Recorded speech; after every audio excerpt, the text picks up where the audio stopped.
Fala pessoal, boa noite, tudo bem com vocês?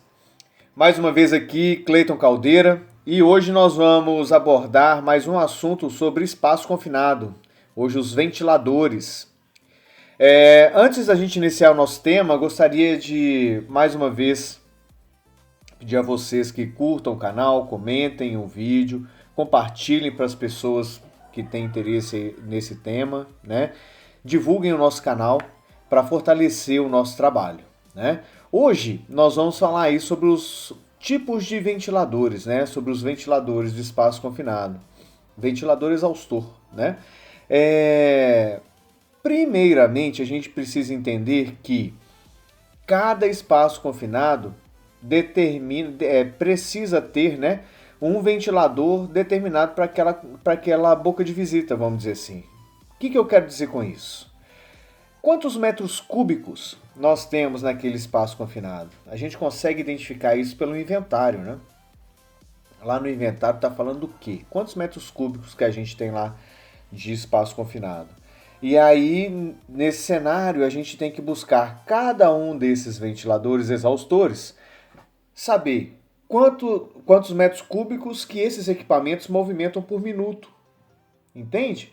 E nesse cenário, a gente conseguir identificar quanto tempo que essa ventilação seria efetiva para aquele local. Porque se a gente não fizer esse cálculo básico, corre o risco da gente pegar um ventilador para um espaço confinado um pouco maior que não vai surtir efeito. A gente vai estar trabalhando com uma falsa sensação de segurança. E nesse cenário, né, o nosso canal, as minhas informações, nós estamos aqui para poder passar para vocês informações de segurança. Então, o que a gente precisa fazer? Identificar o tamanho do seu espaço confinado, quantos metros cúbicos de atmosfera que tem lá dentro, qual o contaminante que nós estamos lidando ali, qual que é o peso desse contaminante, né? Mais leve, mais pesado, né, do que o ar, do que a atmosfera. E nesse cenário a gente vai planejar a ventilação, porque pode ser uma ventilação ou uma exaustão, ou uma ventilação com exaustão, né? Ou então só exaustão. Então, quantas bocas de visita a gente tem? Lá no inventário também vai estar falando. Qual o tamanho desse espaço confinado, né? Para a gente saber quantos metros cúbicos os nossos ventiladores movimentam, né? O equipamento que você tem. Quantos metros cúbicos de atmosfera que ele movimenta por minuto. Desse cenário, você vai precisar ventilar esse local para poder trocar essa atmosfera lá de dentro, né? Normalmente, o que se faz uma primeira aferição em 9 pontos, ventila o local, isso com multigás, né? Obviamente, multigás de bombinha, e nós vamos falar de multigás em outro vídeo. Falamos rapidamente no vídeo passado, mas foi rapidamente, né? Vamos falar só sobre multigás depois. Então a gente afere, depois a gente ventila esse local, depois a gente afere novamente esse local, esse espaço confinado, né? Então a gente precisa movimentar essa atmosfera. E a ventilação, ela não serve apenas para poder trocar contaminantes. Essa ventilação, ela vai servir para poder a gente deixar o ambiente mais salubre, menos quente, tirar os odores do local, desculpem, né? Os odores do local, né? Às vezes tá com um odor um pouco forte, a gente ventila. Então a ventilação não é só para trocar contaminantes, né? A ventilação serve para deixar o ambiente mais salubre para a atividade, entende? E nós temos aí 3 tipos, né, de ventilador exaustor. O primeiro exemplo ali, o laranjinha, é um ventilador axial, né? Esse ventilador axial, ele é bastante eficiente, obviamente, todos eles obviamente são, né? Mas o ventilador axial, a gente tem que ter uma atenção nele, por quê? O motor dele é axial, então ele esquenta. E dependendo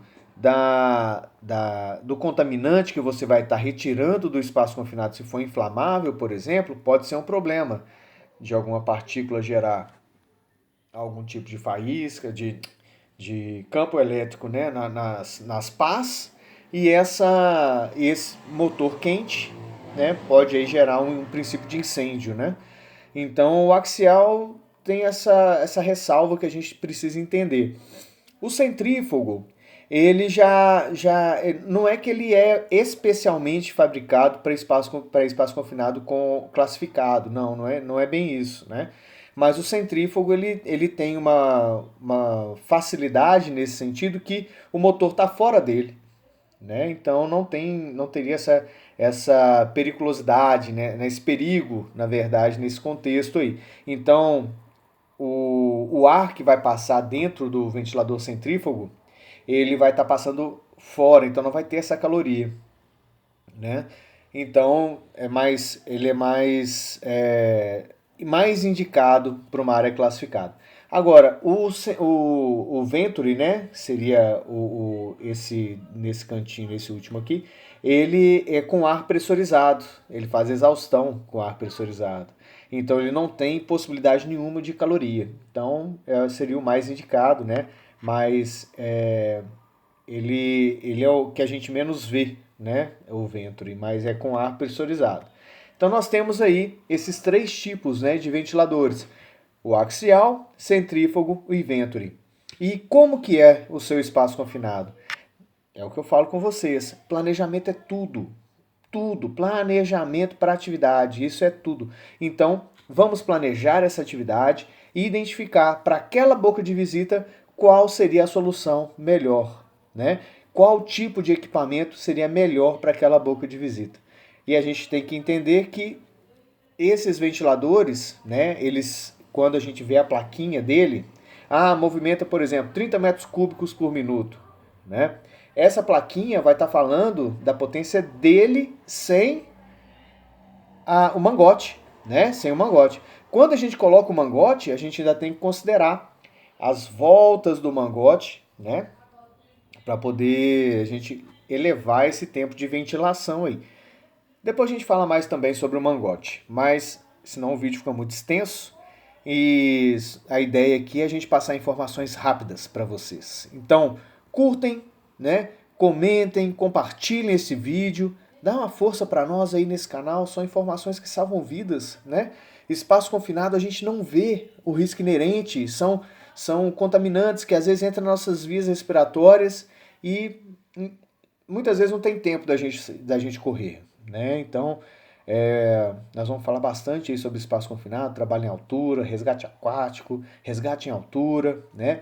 E vamos falar sobre os equipamentos, procedimentos, né? Então, vamos seguir firmes aí nesse contexto, nesse procedimento como um todo, tá bom?